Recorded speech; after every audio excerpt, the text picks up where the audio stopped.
Yesterday, we made Jagermeister beef jerky off of Rogue Grinch's suggestion in our comments. Today, we get to see what our taste testers think of it.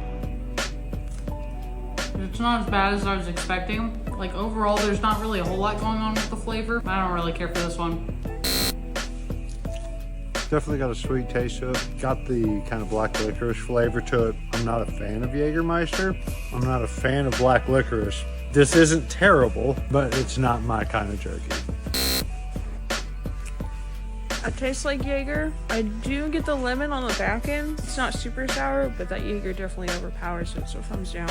This one got a rare unanimous 3 thumbs down. It wasn't as bad as I was expecting, but it's definitely an acquired taste kind of flavor. It may appeal to a very small sliver of jerky lovers, but overall I'm gonna pass on this one. Thanks for the suggestion, Rogue Grinch. I'm sending this out to you today. If you have any interesting jerky flavors, leave them down in the comments.